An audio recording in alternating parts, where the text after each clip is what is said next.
Good morning, everybody. My name is Barry Schwartz, and this is the Search Buzz video recap. Today is Friday, December 6th, and this is the search news we covered over at the Search Engine Roundtable at seroundtable.com. We got the Google November 2024 core update finishing yesterday after about 23 and a half days. Chrome's site engagement metrics make us scratch our heads. A cluster of canonicalization topics. I celebrated my 21st year of covering search and so much more, so definitely stay tuned. Of course, I'd like to thank our sponsor, Bruce Clay. Bruce Clay is the founding father of SEO and search marketing in the SEO space. He's been doing search marketing since like 1996. Can you believe it? That long.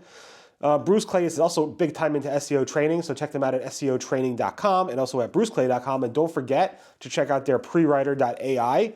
An upgrade is coming in a few weeks, and you don't want to miss that upgrade. So check out prewriter.ai, bruceclay.com, and seotraining.com. Thanks for all you do, Bruce, and thanks for sponsoring.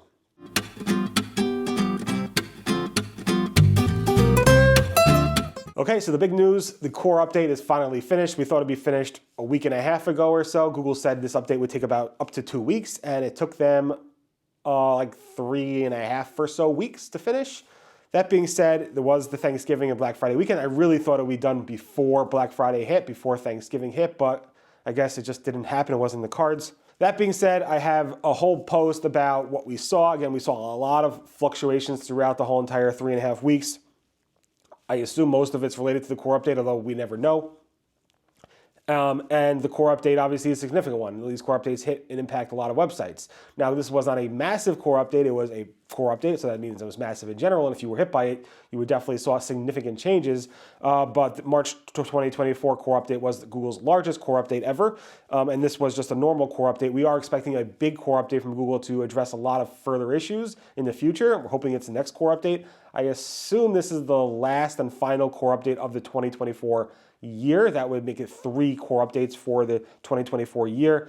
Usually Google has 4, but I guess it was a little bit slow that way. Anyway, if you want to learn everything that I've written about that core update, the November 2024 core update, check out that post. Also, like we said earlier this week, we reported that there was pretty significant volatility, probably related to the core update. We reported about it on December 4th. It seems like it was on December 3rd and December 4th. And again, the core update finished on December 6th. So there was definitely volatility even this week with that core update potentially. I posted a big Google Webmaster report for December 2024. Definitely catch up over there to catch up on all the big Google news. If you were off the past month or so, it is a great place to go ahead and catch up. The pretty interesting news this week was that Dan from Dijon SEO went ahead and said, hey, do you know about this Chrome site engagement metrics? And if you do a special search in your browser, in your Chrome browser for Chrome site engagement, and it's in the blog post, you copy and paste it from there. Google Chrome will show you your most engaged websites that you've engaged with or used over the past who knows how long. And you can go back many, many years and so forth on this. And the question is, and this is not new, this has been going on since 2016. Actually, Google actually posted a blog post about this feature. What if Google uses this in the aggregate? And is this used for ranking and so forth? And Google has probably say no. But again, it is very interesting to look at that. A nice find there. Dan, Google seems to, or actually launched and confirmed they launched, a new way to turn off personalization in Google search. If you go to the bottom of the Google search results on desktop and mobile, if it's personalized, it will say the results are personalized, and it will say try without personalization. And you click on that link, that will temporarily turn off personalization. I did follow up with Google about this and asked what's going on. And Google's Google statement basically said, yeah, it makes it a little bit easier for people to find. And again, I asked again, why are you doing this all of a sudden? What's the reason? And they said it makes it easier to find, and not anything related to Google turning up or turning down personalization. I think Google did turn it up, like we discussed a couple weeks ago.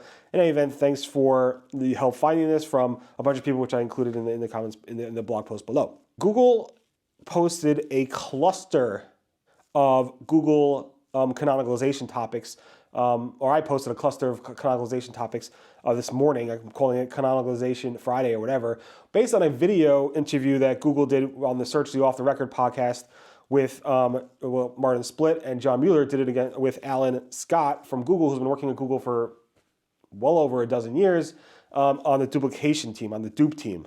Very interesting topics. I'm not going to go through all of them in detail, but they explain the difference between clustering and canonicalization. He said that there's around 40 different signals for canonicalization that Google uses. The most important ones are obviously the canonical tag and redirects, and also there was this redirect to, and also the X default stuff. But the most big ones are the redirects and the canonicalization and the canonical tag.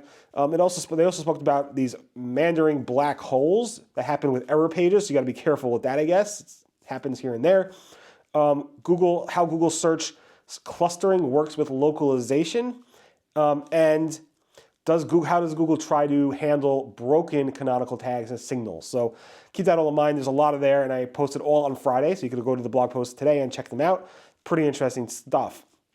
Also, Google posted a new document on crawling and how Google and why Googlebot crawls. And in there, one thing was pretty interesting is that the web rendering service, WRS, caches everything up to 30 days. And then we had Gary basically comment about, like, should I have said 30 days or not? But he went ahead and said it. So again, keep that in mind that it's its own layer of Google search, and it caches for about 30 days if you are in that technical stuff. Google Ads has updated its policies and added a new policy that's going to go into effect, I believe, in March 4th, 2025, specifically around dating and companionship advertisements. And there's a bunch of rules. I'm not going to go through all of them in detail, but basically it's to make them more, I guess, PG-13. And because of that, because these will start taking effect into March 4th, I guess people are taking this a little bit too far when it comes to these types of advertisements. So if you are in that ad space and you are doing dating apps or companionship apps, you definitely want to take a look at that new policy. Google Ads seems to be maybe testing new incentives and offers, not just for advertisers, but also for agencies. Ruben Rock was complaining that why are Google partners stuck offering getting only these $500 credits when advertisers could sign up directly and getting promotions from Google to sign up for $3,000 in credits? How's that helping the agencies, Google? And Ginny Marvin said, thank you for your feedback. It helps inform future benefits and updates. We're constantly testing new offers for agencies and advertisers. Currently, the team is piloting a range of values for new customers in limited markets based on advertising budget. They're also exploring what experiences from this type of offer would be most impactful to agencies. And then Menachem Ani basically said he got some $3,000 credits and so forth, but they may be testing new agency offers as well, so keep that in mind. It might get some agency offers for you guys. Google Search Console refreshed their email templates to make it more modern. There's basically a curves to it, which is massive news. I'm just joking. It is what it is. Google Search is testing a new YouTube pilot where they are using these quick takes and key takeaways there. This is spotted by Glenn Gabe, and it says, it looks like Google Search is piloting a new format that provides an easy-to-digest summary of YouTube videos based on their queries. The pilot was supposed to start in December and run for 4 months, and then he shared these screenshots with permission of the YouTube creator where it shows these quick takes and key takeaways. Pretty interesting to see there. There's a lot more details in that blog post. Again, this might reduce engagement directly from your YouTube videos on YouTube, but Google does what Google does. Google Search is testing, or live, these are actually live, these interactive steps for events. So if you do a search for, let's say, events in Las Vegas, it's going to give you this like filter to say, what type of events are you interested in? Shows, festivals, concerts, sports, and then you dig into like sports. Do you like basketball? Do you like baseball? Do you like football? And then it kind of drills you in to kind of get Google to give you a better answer for events in that area. Google Search, for some reason, is testing underlining not just the title of the snippet, the link title, but also the domain name, the link title, the actual search results. This is spotted by Sachin. Very weird. I don't like this test, but again, Google does what they do. Google Shopping is testing replacing the popular stores in that e-commerce shopping card knowledge panel with a where to buy. Sachin also spotted this, also Brody Clark spotted this. Very interesting to see that. I mean, why and how is Google determining that? I don't know, but it's much stronger language than popular stores is where to buy, like buy it now. And then Bing is also testing that shopping and e-commerce card for like a featured snippet / knowledge panel card. Here's a screenshot of that. This is spotted by Kushal. Nice find there. And then finally, I have been covering search for over 21 years. That was this Monday on December 2nd. I posted a whole long blog post about the past, really, you should read it if you have time, the past year, what the most important stuff is, what I think the future is going to hold, like some type of, I don't know, fortune teller, I don't know. But what was interesting to me specifically was that although my search traffic on Search and Roundtable for like Google search and so forth dropped 15%, people are just Google's not sending them as much traffic, as everybody knows who's watching this video. 15% drop, but overall traffic in total is up 5% to the Search Engine Roundtable, which is pretty cool. Branding is important, obviously.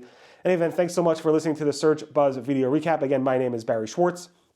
And this is the search news we covered over the Search Engine Roundtable, SEOroundtable.com. Again, thanks to Bruce Clay for sponsoring. Check them out at bruceclay.com, SEOtraining.com, and prewriter.ai. And everyone have a great, safe weekend, and I'll see you guys next. Goodbye.